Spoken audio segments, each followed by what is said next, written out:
Hello, welcome to Season 11 of The Horrific Podcast. We're two friends who live in different places but share a love for scary movies. This season, in each episode, we will not both watch the same movie on our own and then record a conversation together about it later. We have 10 previous seasons of doing exactly that, and it's time for something new. This season, each episode will focus on a larger horror topic, trend, or maybe even rumor. We'll speculate about upcoming movies, debate genre definitions, and do our best to apply the perspective of two people who have watched way too many horror movies to different types of horror media. Thanks for coming along for the ride. I almost feel like this entire season, or maybe even this entire venture, has been leading up to this moment. I can see that. On this very special edition of The Horrific, we both went and saw Nope on opening weekend, and we're about to talk about it. We are. I kind of want to talk about all the things I got wrong, but yeah, in our predictions. Yeah. If you are interested, we have like 2 previous episodes where we talked about Nope, based on sort of what we knew about it and what we wanted to see in it initially, and then after the first trailer dropped, some of the theories and stuff that went along with that. But now we've seen the actual thing, and we're going to talk about it. The first probably half of this will be meant to be spoiler-free and will be more like general impressions, kind of how the movie was made, how we saw it, like everything along those lines. And then we'll give like a clear warning before we get into like specific plot stuff and spoilers. So if you haven't seen it yet, feel free to listen until we tell you to stop. And I will just scream it. So listen until you hear me scream. I love it. But yeah, the day is finally here. We finally saw Jordan Peele's third movie, Nope. And we didn't do another episode after the more recent trailer dropped, and it had a lot more content. But that was recent enough that I felt like, yeah, we'll just wait till we see the movie. Yeah. Because we both had kind of planned this weekend like a month in advance. Yeah. So what was your experience? Because I know the town in Oklahoma where you still live, where we both used to live, does not have a great movie theater. So what was how did you choose to celebrate this celebratory weekend? Well, so with all this talking that you and I have been doing about movie theaters, I've been wanting to get into one. I'm pretty sure someone got bed bugs from this theater here in town. Not positive, but that's just a guess. So I was like, I'm going to not go to the one here in town. I'm going to go to the one that's like an hour and a half away, or maybe like an hour and 25 minutes or so, but still. But it has like balcony seatings and it's nicer. So legit, like I think it was like a month ago, or like as soon as you could get like tickets for the movie, I was like, I'm gonna get some. So I scheduled it for this past Saturday. We're recording on Sunday, so yesterday, and was super just like stoked. Like it was one of those where like I'm one of the guys that like will make plans and then like just hate the plans that I made. Yeah, it feels like an obligation. Yeah. Not the case here. Like I couldn't give my son to my sister-in-law and brother faster. Like it's always difficult for me to like leave him, cause I'm that dad. But it was like, sorry, see, but dad's got to go. Yeah. So we just took my mom and my sister with us so that they could see him. My mom's into horror movies, I think more than both of us combined. And yeah. Went and watched it. It was nice. I was just telling you, but I'll tell them. Like I think I teared up eating movie theater popcorn. Like that was hot. The first time in forever. Yeah, that was hot and like ready and so we just, and then the thing that surprised me the most, there was maybe, and this is like a stadium seating, but like with a balcony, and there was maybe 10 people in the whole theater. We went at 3:30 during the day. But still, I was super surprised because like it just came out, and so yeah, I'm actually really surprised by that. We went, so my brother and his wife were in town, and we all went, and I was kind of surprised they were down to go. But thankfully, I feel like Jordan Peele is a popular enough character at this point that this has shown up in a lot of people's like advertising. So it's not just like horror fans that were getting lots of ads and being made to be excited about this movie. And so they were willing and happy to go. And so we went to the Alamo Draft House on South Lamar, Nice. which was pretty much an ideal place to see a movie on opening weekend in my mind. They do always like a lot of fun stuff. There's always a good showing, and it's just kind of fun to see a movie in a full theater, especially when it's a horror movie and you expect like that audience interaction that kind of adds to the feeling of it. So it was cool to have that experience. Yeah, I was, I kind of made the comment, I think, that'll be like the first movie I go back to the theater to watch. Yeah. It was going to be The Black Phone, but it ended up being this one. I'm stoked it was. Yeah.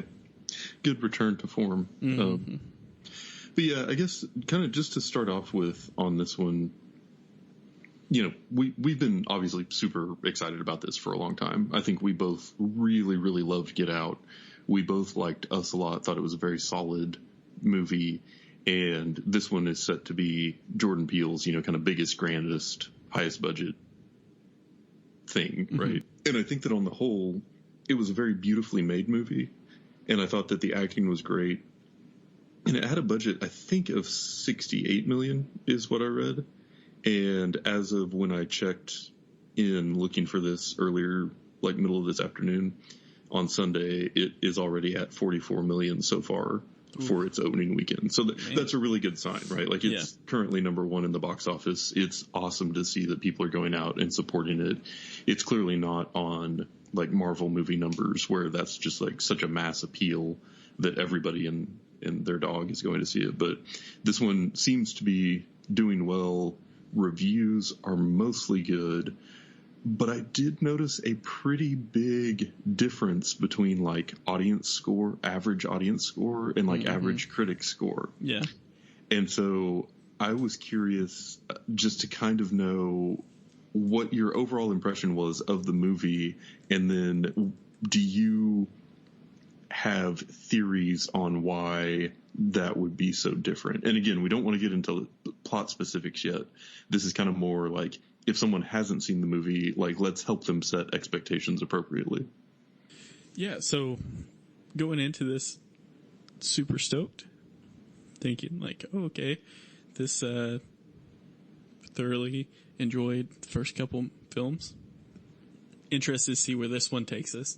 Yeah. But based off of, you know, like I think still with Get Out is like, I was trying to figure out like the ins and outs, which was cool too, like while watching. But I knew just the way that cinema works that I wondered if that would be the case, since this one didn't have. Yeah, this is difficult without giving too much away, but he had to have really, really, really gone above and beyond, I think, to get that audience score up higher. Granted, it's still not bad. Like, it's still better than some of the other movies that are coming out right now.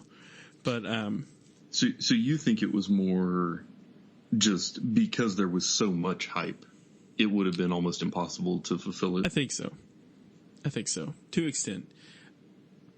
But still, thoroughly enjoy the film. Like, absolutely enjoyed it. We'll absolutely watch it again. We'll buy it, you know, with my other two Jordan Peele films. But, you know, I thought it was definitely great. Would it be too much of a spoiler to talk about what it's about? Or talk about the bad guys? Let's hold off. So I really liked that he went down a different direction too. Yeah. So he didn't just remake the first movie. He didn't just remake the second movie. He didn't, you know, this is a new thing, new venture he went into. Oh yeah. And it's something I give him a ton of credit for. I also feel like, even though, you know, this is his technical third writing and directing film, I don't know if we count Candyman. I don't know if he wrote that, but like, you're starting to see a little bit more of his style as far as filming goes. Some of the ways scenes were shot. Yeah, definitely is like, okay, well, that's Jordan Peele, you know, which I think is something he respects in other directors, and I think it's cool that he found his style too. But no, I mean, I not just saying this just because it's Jordan Peele film or anything like that. I enjoyed it. I liked watching it. There are things to it that wasn't necessarily the biggest fan of, but I think it comes from the ultimate storyline itself, like what it entails. Is the thing I just personally kind of struggle with. Yeah, so my take on it was that the trailer made it seem way more sold out horror than it actually was. Yes. As far as the tone and how the movie was made. Mm-hmm. Like, to me, this one almost felt more like kind of sci-fi mystery action than it did horror. And so that was one thing that came up with my brother, was he and his wife are not fans of scary movies at all. And they had recently watched something else, I can't remember what, that was like kind of horror, but not super scary. And they were like, oh, well, we actually really liked that. So maybe we are more open than we thought to horror movies. But honestly, they were a little like sketch on going into this just based on the trailer. Hey. And afterwards they said, oh no, that wasn't anything like the trailer. We enjoyed it. So I think that maybe some of a little bit of the backlash on the user or audience score would be like, I went into this expecting something way darker and kind of more chilling and haunting than what was actually delivered. And so I think that's an important thing, is like, because I would imagine most people listening to this conversation are big fans of horror movies. Mm-hmm. You need to go into this not expecting it to be like a Friday the 13th or a, The Ring or something like that, where it's sort of that like very dark and intense tone. It is a little bit more kind of like action and mystery, if that makes sense. Yeah, I would say like, don't necessarily expect it to be kind of like what he did with the first one as far as the horror aspects goes, or the second one. It's definitely definitely branched out a lot. And I understand that completely, because like I felt the same way regarding the trailer.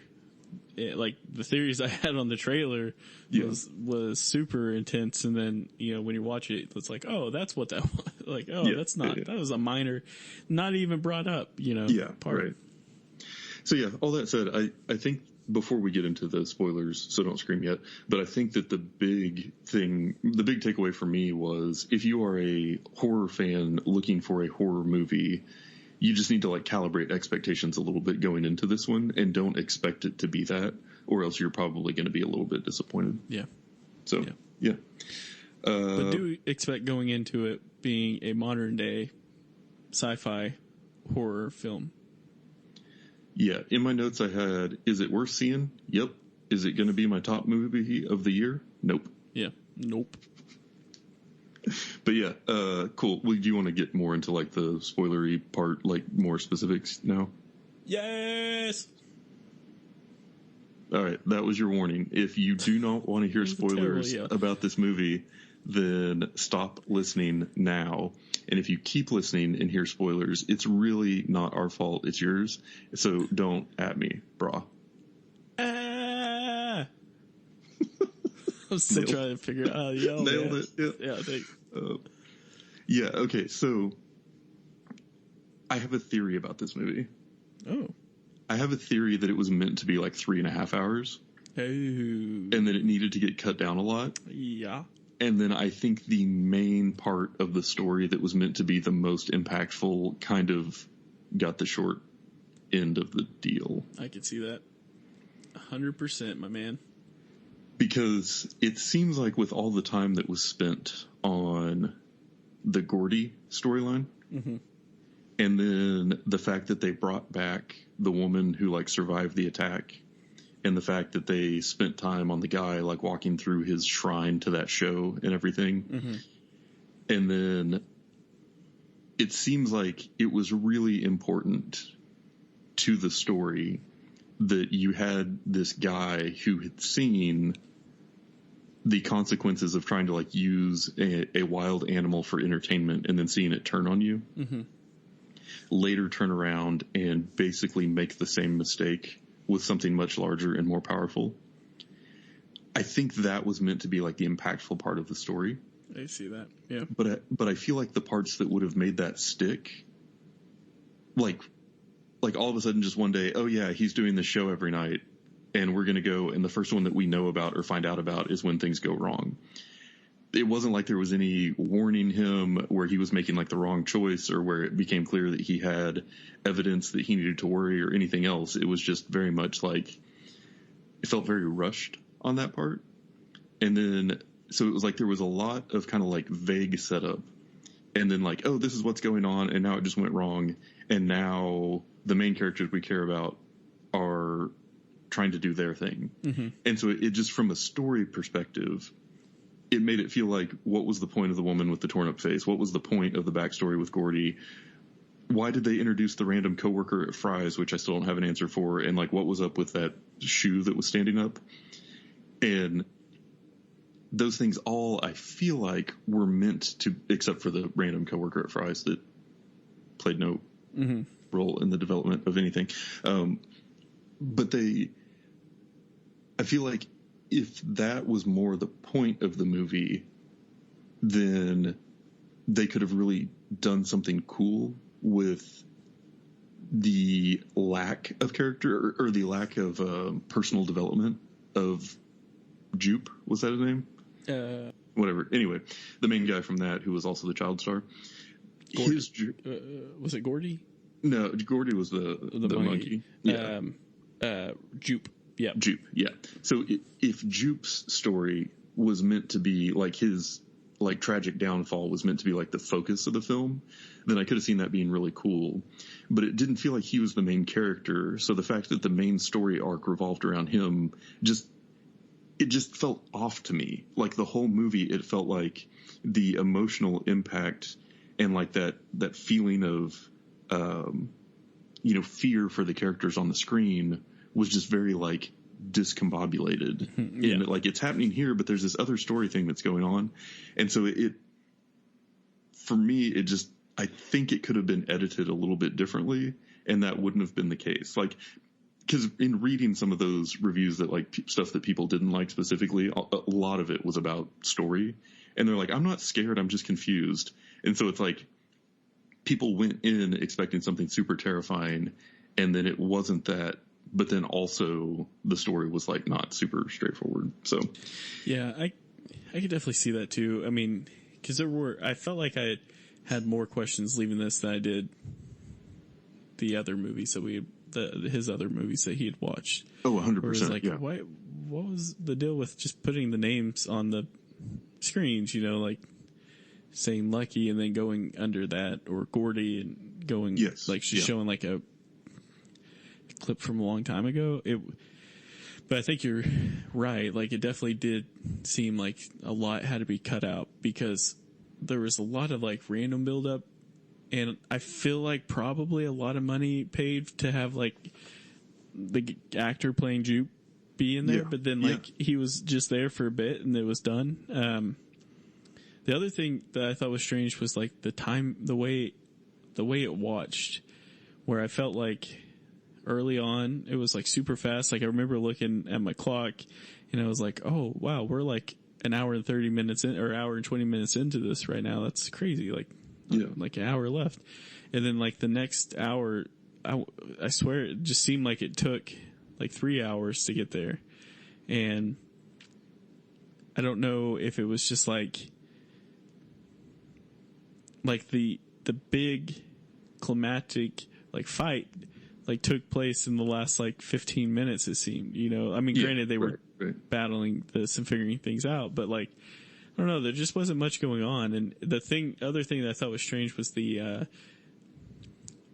not a ton of actors like in this, there was for the most part, like main actors, talking about main actors, not, stand-ins or anything. Like it seemed like there was just like, I don't know, under 10 throughout the whole film. Yeah. And that's actually, if no one's actually going to go back and listen, so we could just say anything we want. But in the what do we want from this movie episode, one thing we specifically talked about was maybe keeping the focus smaller. Yeah. And one thing that made Get Out really effective is that it was like super focused on like the one character and his story and kind of how he went through that. And so with this one, when it kind of became obvious that, you know, the focus is going to stay on a relatively small number of people, I was like, cool, that feels like a step in the right direction. But I still feel like the character development wasn't quite what it could have been. No, like, you don't really figure out, like, why OJ. You don't really figure out, like, why he kind of acts the way, like, it just, I mean, I know he had lost his father, but he seemed real quiet and reserved beforehand, so, like, yes, something was there, but you don't really figure out much, you know, and, there were just, like, you know, so that, and then, like, the sister, like, you hear about her trying to get, like, trying to sell all the stuff that she can do. Not really much done after that. Like, she's just, like, on her own, and I don't know. It was just different. You know, you don't know why the director, I don't know who, I don't remember his name, if it was, I don't know. But you don't really figure out why he's, like, kind of acting as strange as he is. And yeah, it's probably like talking about, like, the current state of Hollywood, but how the hell would someone in Oklahoma, you know, like, I have no ties to, like, I don't know this stuff. Like, I don't know. It just was strange. Now, all that being said, like, you can't beat the cinematography of this. Like, this was, if this was a Western film, like, just straight, no sci-fi, just straight Western, like, beautiful. Just beautifully shot. Like, it looked amazing, even being, you know, out in the middle of nowhere where they were at. Like, it was just like, man, I want to go there. I want to see what it's like. But yeah, I thought it was shot great. Yeah, and I thought the acting was great. I thought, like, everything about the making of the movie was top notch. Most of my I say about the making of it, editing counts, I guess, for that. And I feel like some of that maybe got edited out or edited down in a way that was less effective. But that was one thing even Sarah said coming out of it was like, I don't really understand what that was trying to be. Yeah. Like, I didn't feel a connection to any of the characters. It didn't make me feel, you know, like, scared or excited or nervous or anything. I was just kind of waiting to see what would happen next. And I feel like there were a couple of really good scenes, like the one where he's in the barn and the kids from Jupe's Ranch are there. Yeah. In the alien costumes. Like, that was a very intense scene, and that was pulled off well, and it was really creepy. And then the scene where it's at night and he's trying to get back with the horse, and then, like, all the, like, raining blood on the house stuff, like, that was all super cool and, like, felt very, like, kind of traditional horror. But those scenes were just kind of few and far between. And then the whole, like, major, I guess, kind of big finale was the big outdoor daytime face-off with the UFO. And that felt just very, very weird to me, because it was, the music was just not horror. And so it's like broad daylight and kind of more adventure type music for a thing that I thought was supposed to be like a horror scene. And it just felt off to me. Like, I didn't connect to it in the way that I would have expected to if you had just written down on paper what it was going to be. Yeah, it reminded me of, or the way I interpreted it was like, almost like it was like a 90s film where, like, the kids, what I think of is the movie Little Monsters, and there's, like, a scene where they're, like, getting their lights ready at the school to, like, go take on this final bad guy, or take on the underground world. And so, like, there's playing, like, cool music, you know, it's like 90s or 80s, you know, music in the background, and just, like, that's, like, them getting their plane together. It was the same situation for this film. And it has to be influenced from that, but at the same time, it's like the music choices, granted, like, for Get Out was, like, I thought was really good. Yeah. And for us, it wasn't bad. It was good too. There's some really good songs in there. But this one, it was just like, I'm struggling here. Like, that was one thing that you did really well. Like you basically, like, helped blow your movie up in a way, in a certain way, you know, because either people found out about Childish Gambino's song through the movie or they figure out the movie through that song. You know, it's just like that little weird connection. And I know you can't have that every time, but it just almost seemed like it was under, I don't know, just not a thought this time, which yet again, you can't have, you know, you can't be perfect every time. But it was just confusing. When we left, Katie's response was, that kind of reminded me of Cowboys versus Aliens. and I was like, that's a fair assessment. You're not wrong. Yeah, I was like, that's very fair. Yeah. It's a very fair assessment. And then like Madison, she was asking, she's like, why? But like, why?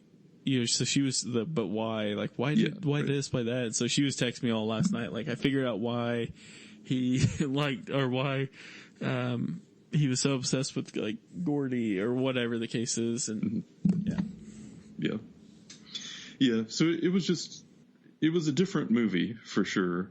And it, you know, I think that there was obviously a lot of thought put into it. I think it was a very deliberate movie. I think that there were like a lot of kind of artistic choices and a lot of symbolism and all of that. But just as far as a, you know, what do I expect from a Jordan Peele movie is I'm feeling more of just kind of like that creeping, like classic horror movie feeling.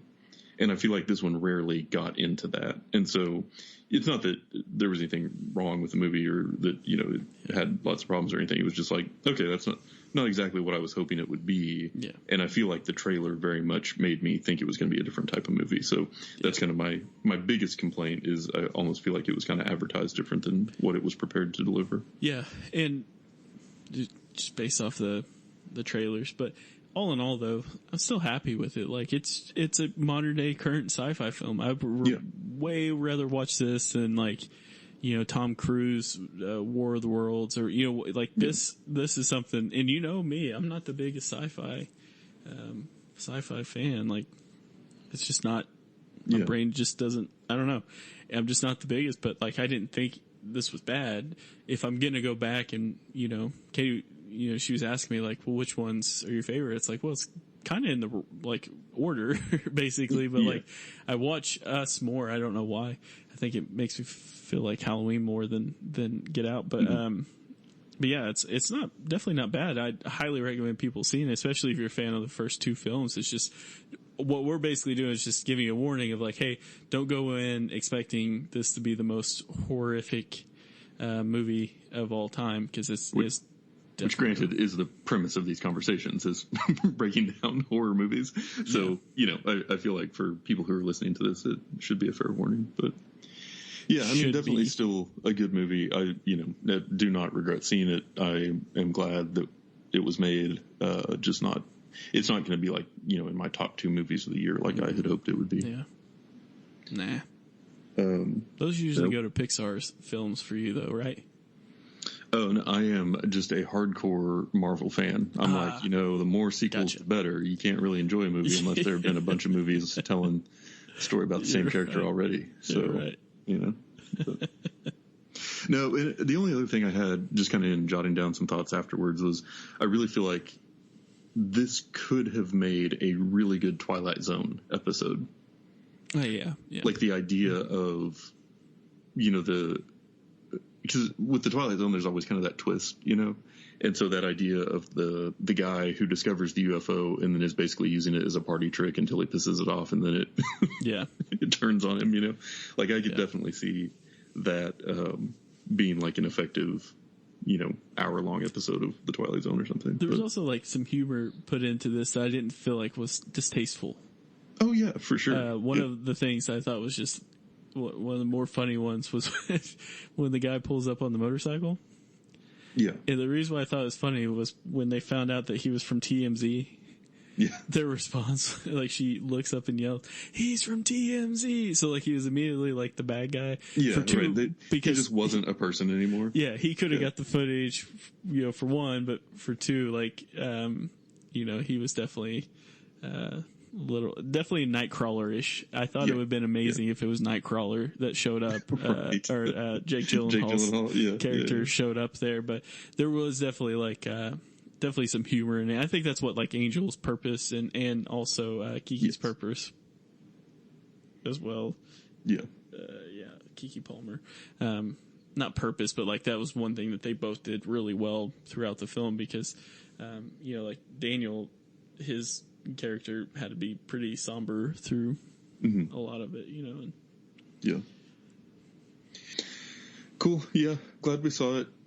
Was not as horror as I'd hoped, but, glad it happened. Yeah. Maybe this will be a lesson to him. Next one's just going to come out just straight people dying left and right. Nope. And that's it for today's episode. If you've listened this far, then thank you, and we hope you've enjoyed it. We're always looking for new ideas, so if you have any questions, comments, or movie suggestions, please send us an email at thehorrificpod@gmail.com, or feel free to comment on or message our Facebook page. Just search for The Horrific Podcast. Thanks for listening.